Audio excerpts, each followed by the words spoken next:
We have a crisis in illegal immigration, and the unhappy truth is neither party is serious about solving the problem.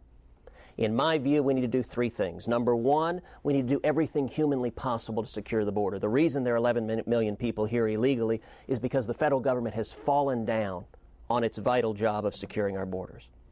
Number two, I am categorically opposed to amnesty. Amnesty is wrong, it's contrary to rule of law, and it's unfair to the millions of legal immigrants who waited in line and came here legally. And number three, we need to remain a nation that doesn't just welcome, that celebrates legal immigrants who follow the rules and come here seeking the American dream. The first bill I intend to introduce in the U.S. Senate is a bill to repeal every syllable of every word of Obamacare. And I intend to lead the fight to get that done. There's going to be enormous pressure to compromise. I think we should repeal it in its entirety.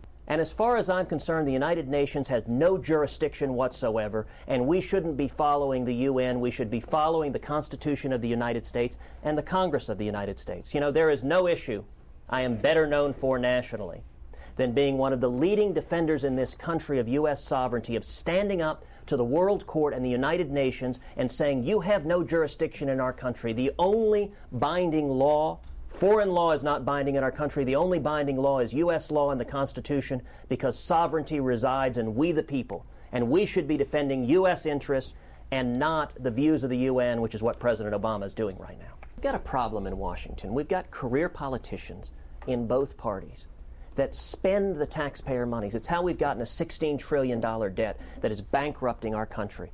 I don't support bailouts, period. I don't support the bailout of the auto companies. I don't support the bailout of the banks.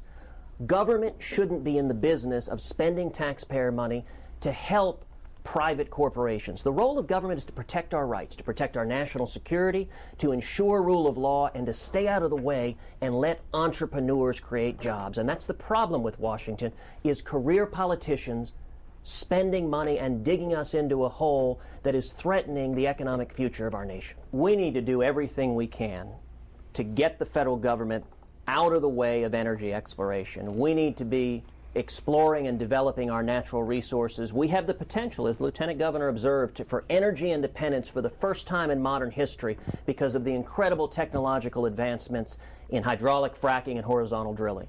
And right now, the EPA, the federal government, is standing in the way, stopping exploration. I strongly oppose the TSA's policy of groping innocent civilians. I have spoken out on this for many, many months. In the Texas legislature, there was a strong bill to ban TSA groping. The Obama administration threatened the state of Texas, and Lieutenant Governor Dewhurst backed down. He asked a liberal Democrat to round up the votes on the floor against the bill, and he killed the bill because he didn't want to stand and fight Obama. Our country's in crisis. We're going broke. Our national debt is larger than our gross domestic product, and the unhappy truth is it has been career politicians in both parties that have gotten us in this mess. All over the country, Americans are standing up and saying enough, that they're fed up with the same tired establishment incumbents who don't believe anything, and they're turning to new leaders, strong conservatives and fighters who will stand up to Barack Obama, who will stop the spending and turn around the debt. I've spent a lifetime fighting to defend the Constitution and to defend conservative principles. We have seen conservatives all over the state unite behind this campaign. We were outspent 5-1, and yet we're in this runoff because Tea Party leaders and Republican women and grassroots conservatives came together. Just about every conservative leader in the state has endorsed this campaign, from Kelly Shackelford to Kathy Adams to Peggy Venable to David Barton. And just about every major conservative leader nationally has endorsed this campaign, from Sarah Palin to Sean Hannity to Rick Santorum. If you think the answer to what's happening in Washington is to send another go-along-to-get-along establishment politician to Washington, then you have an easy choice in this race. And if you think the answer is to send a strong conservative and a fighter, then I ask for your support. Please come out on July 31st and bring 10 of your friends. Texans are standing up, and I give you my word, when we win this race, Texas is going to lead the fight to stop the Obama agenda, to defend free market principles, and to restore the Constitution.